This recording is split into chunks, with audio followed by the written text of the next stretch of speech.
Hello, ladies and gentlemen.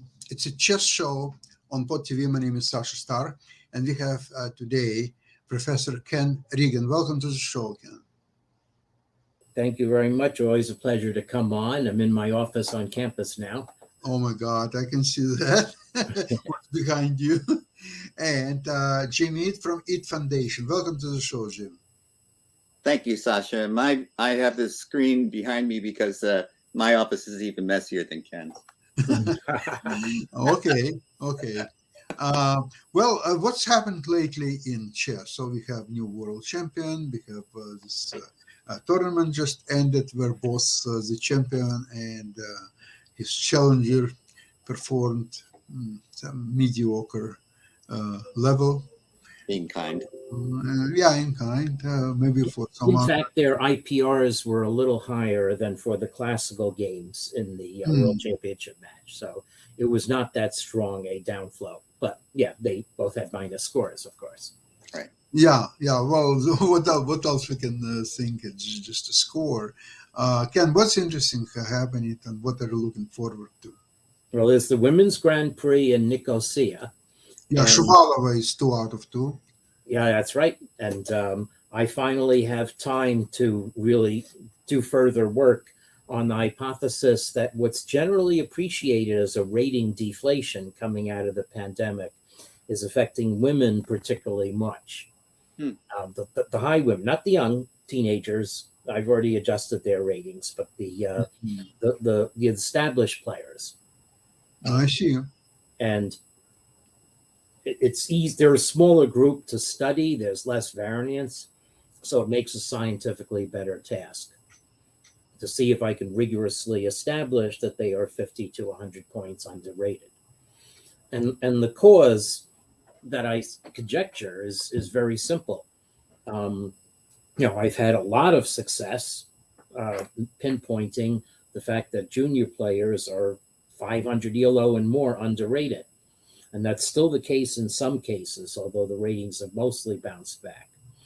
But if you played in-person chess in 2021 or 2022, when some tournaments started coming back, and sat down against a junior underrated by 500 ELO, it means that you lost 5 rating points, whether the outcome of the game was win, lose, or draw. Do that 10 times, and there's your 50 points underrated. So the FIDE has been running by me and by other people, and I've heard them too, various possible ways of trying to equalize this gap. But 500 is brutal. But Ken, why would this be affecting the women, the higher rated women, more than others? Well, it's a question of variance. They're a more homogeneous set of people to study. A larger set, you're going to get more people who barnstorm and Swisses, who either play in foreign countries, something like that. And also, it just seems to me to be more pronounced with them. It's like let's put it this way, I think there are a few junior women players, but I think that maybe the women have participated less in tournaments frequented by a lot of junior players, where there are other things that could cover up the discrepancies I see. And the women I'm concerned with mostly are the select set playing in the Women's Grand Prix events. Yes. So it might be the types of tournaments that they're participating in are overrepresented by these people that had their ratings suppressed by the pandemic. Correct. So there are 5 Women's Grand Prix events now. And so since 2021. And that's a reasonable size controlled set for me to study. Fascinating. Mm-hmm. Ken, what would be your comment to suggestions that women's chess generally there is much more aggressive play? I'm going to times less draws than in men's tournament. What's your explanation of that? Well, that's right. Well, I haven't done that test yet, but yes, the other reason I'm keen is really to try to test the effectiveness of my criticality weighted measure of chess positions. In Superbet, there were some indications. So one thing is, Caruana evidently made his games very easy for him to play, because the measure of hazard that I get was the equivalent of 40 fewer moves than he played. Is that the better selection of opening lines? Could be, it could be the opening lines of something to do with that, but it's basically, yeah. However, I had thought that Rapport and Feruzja would score high. The field overall scores a little above average on difficulty, but I haven't yet pinpointed who were the enterprising players that brought this about, or the players who made life difficult for themselves. And part of the problem is that my model's nonlinear, so it's easy. You can't reason by averages sometimes. What do you think in women's chess, the apparently large number of decisive games is that they are less skillful in defense than men? Well, that's a good question. So I should also get a lot of category 9-10 tournaments by men, round robins, and compare. That would be a controlled comparison. I have not done that yet. Yeah. Well, you could say that in the club play, there are more decisive results as well. Because the stronger you get, the more likely that you're going to produce a draw, as some of our World Chess Championship have demonstrated. Defenses, especially in this day and age with computer engines helping you, draws tend to be the most likely outcome at the highest ranks. But what I was impressed with the Superbet tournament was I looked at the cross table, and man, there are so many really good players that are in their peak. They're not just up and coming. Like Caruana won the U.S. Championship. He's a former contender for the World Chess Championship. And he won by half a point over Wesley So, another U.S.-based player that's very strong. And then the two following players are young. Giri is also, I've really been following his career lately. I've been very impressed, not only with his play, but with his personality. And the two World Championship contenders, they finish at the bottom of the cross table, but you can understand that after the preparation for the World Chess Championship match, they must have been exhausted. So they probably didn't put their best foot forward. It's too close. I think so. I think so too, Sasha. But I do think that the players that finished at the top half of this field, it's exciting to me how many good, strong players there are. Yeah, we did see Caruana mess up that rook ending we were following a week ago. Just as we got off the proving he's human, he's not an engine. Yeah. But that was a fascinating game. I have a question I'd like to ask. Do you think the Grand Prix format encourages more of a fight for absolute first, as opposed to getting a good score? I think it's a great question, and I do think that's true. Mm-hmm.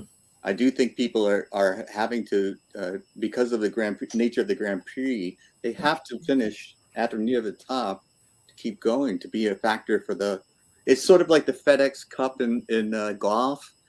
People are, they need to have a good year to finish in the money at the end of the year. So they're rewarded later by consistent good results.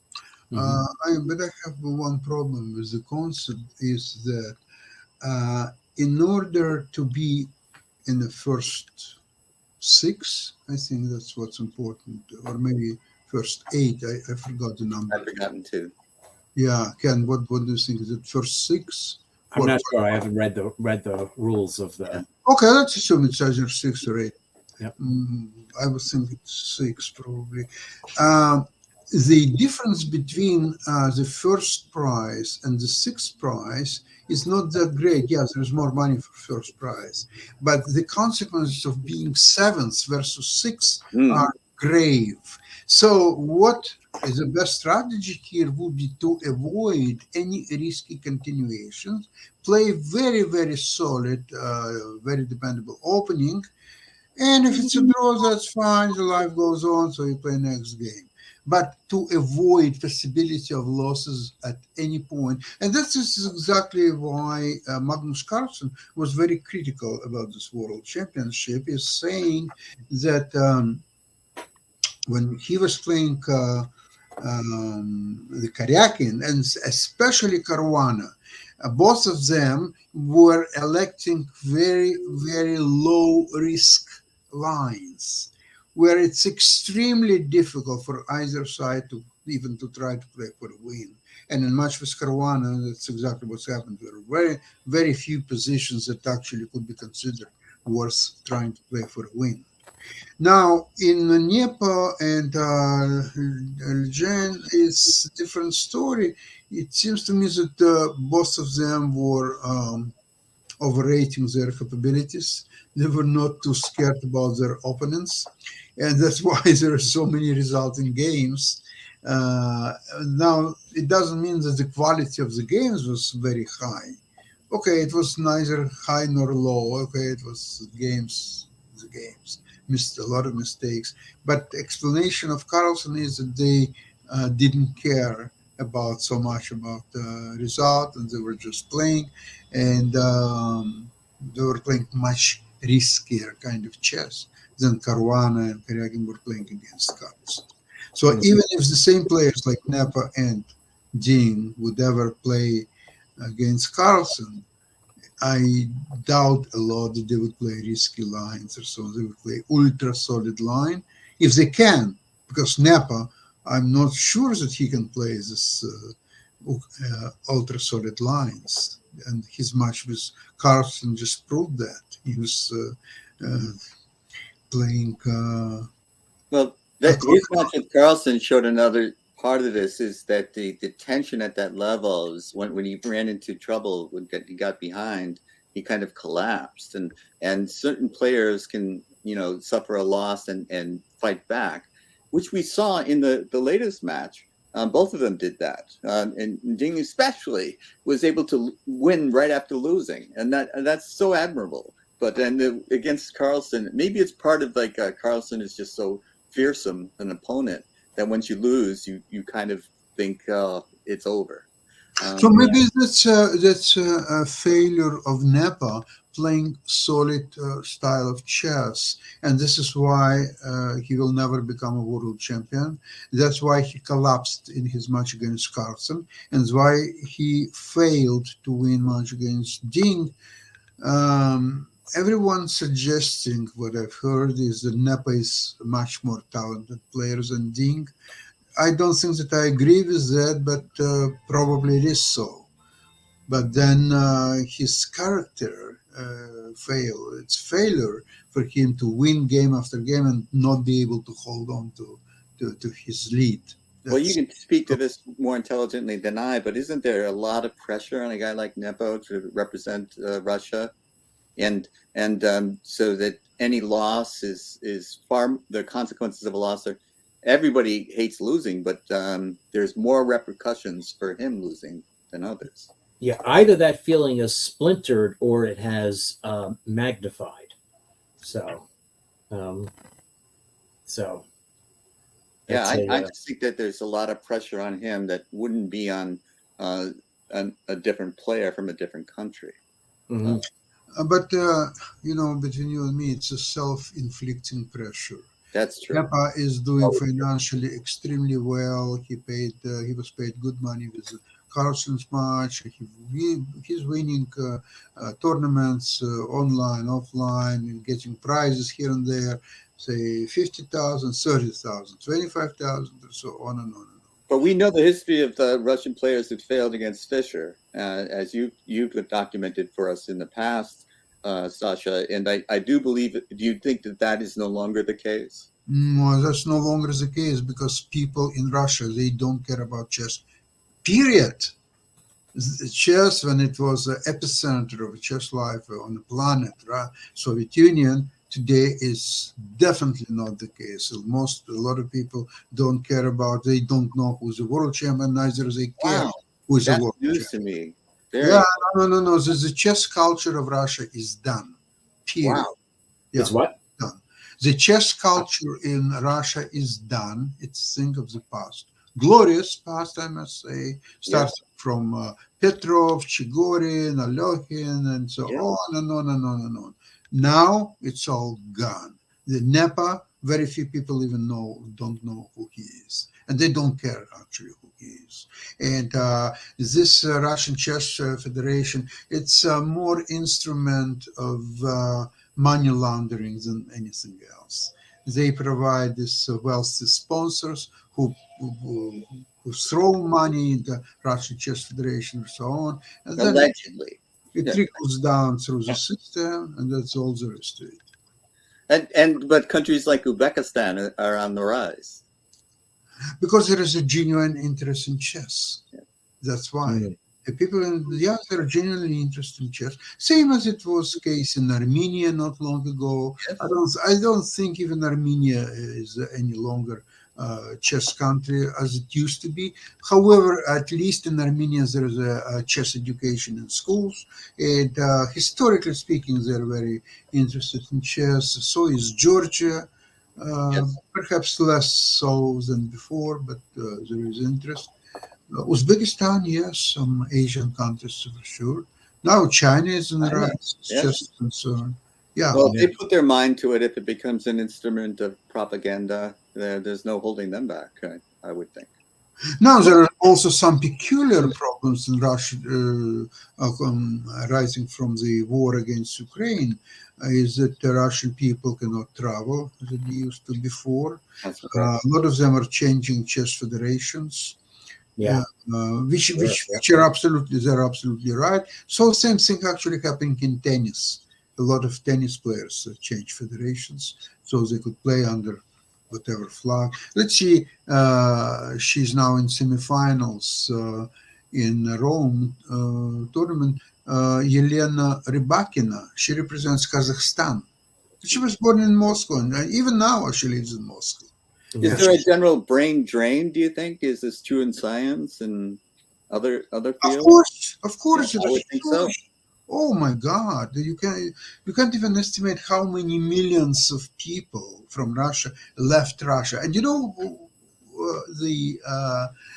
people who leave Russia, only those who are able to do that. So it means that people with education, people who know foreign languages, people who have money to travel. And it's not so easy that you bought ticket to Moscow, Paris, and in 2.5 hours you're in Paris. No, you have to travel to Georgia or Kazakhstan or Yerevan or Istanbul if you're lucky, and only from there you have to apply for a visa, and then you go somewhere else or so on. So the easiest way to avoid all this, and especially if you're a younger chess player, you can be stopped at the border and sent to serve in Russian army in Ukraine, and your chances for survival are not that great.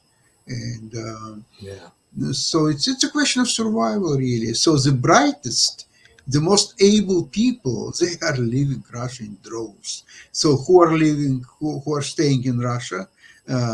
Mostly older people, alcoholics, impotents, and other undesirables. So this is a future of Russian population. So whether this type of people will be very much interested in chess, I doubt it very much.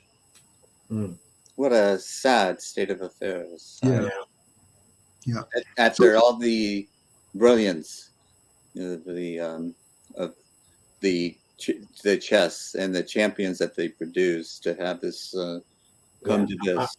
I've not had direct contact from the Russian Chess Federation like I would have every year before the pandemic. So. I can bet that in 10 years, if you will stop 100 people on the streets of Moscow or any other city, 99 of those, if not all 100, they wouldn't even know who is Alokhin, who is Botvinnik, who is Smyslov, and so on.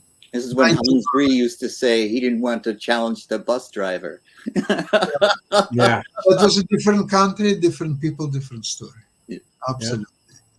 Yeah. That's how true it is, and how quickly it's all changed. You remember, just say 2009, so it's only 14 years ago, I was in Moscow and I was present at the Michael Tal Memorial, which was superbly organized tournament with all the leading players at the time was playing, like Kramnik, Anand, Carlsen, just name it.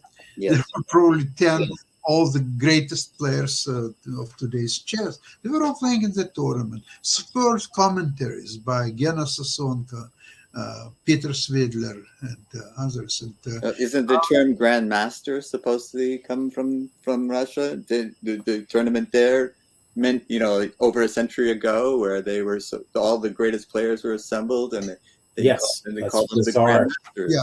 Conferred the term grandmaster. Yes, on 5. Yes. so it was a superb tournament. It was playing right in the center of Moscow. Oh, the history is Great facilities or so. And look at what's happened in 14 years. Yeah. The chess in Russia is dying. All the leading grandmasters are already out of Russia, including Peter Svidler and Yes.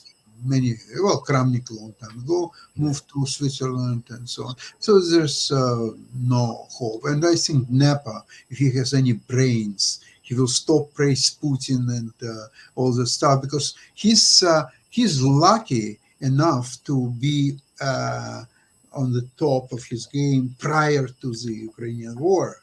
So he was able to squeeze Russia Federation and sponsors or so on. He milked them for a lot of money. Don't look at his official prize, whatever he's got, Yeah. 800,000 euros or so on. He milked Russians. He paid for his preparation, for his coaches, for his travels, for his just anything. Everything is first class. These times are gone. All what Nepa can do today is to go to Ukraine and be on the Russian front. Okay, so obviously he's not looking forward to it. So if he has any brains, he would be out of Russia if he's not already. Right. So, what countries do you think are on the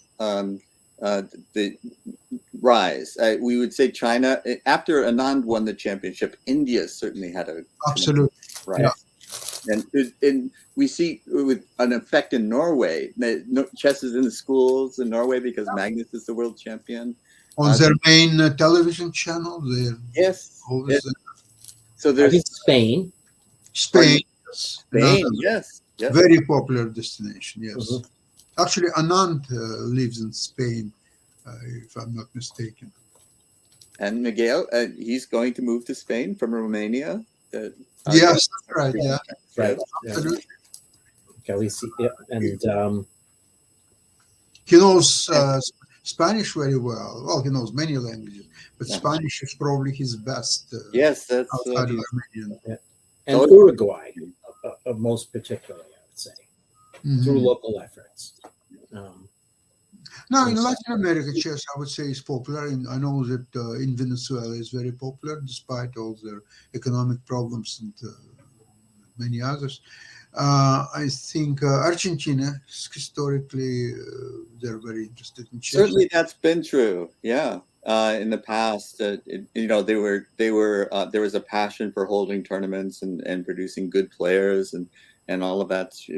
I don't know today what the future holds for those countries, and even in the United States. I think we have this patron in St. Louis that has made all the difference for Yeah, absolutely. attracting strong players and giving local players or local but national players a chance to compete with international players of the highest caliber. That's an amazing opportunity. When that was I remember I was in St. Louis. I was there a few times.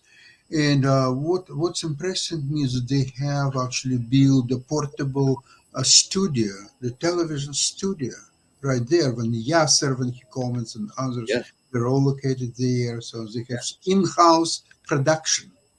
and first class too. I think they've been doing something very, very well. And actually, I noticed in small details, they're improving. They keep improving a year after year. Yes. Yes. And he's really, spectacular chess club, and across the street there's a chess hall of Hall of fame. Fame museum. Yes, It's so impressive. All this. it's a destination in chess now. It's a destination. Yeah, absolutely. I wouldn't mind to go there and spend the week, even if there is no tournament. Just spend a week and looking at the Chess Hall of Fame and the chess club. And there are many nice restaurants and cafes around. It's a really beautiful area of St. Louis, and they have a grandmaster in residence. They come Yes. in once a month. They have a place that they can stay, and so I remember I was there once. Joel Benjamin was there for a month, and I've known Mhm. Joel since he was young. Oh, yeah. Mhm. And so it is a pleasure. Yeah.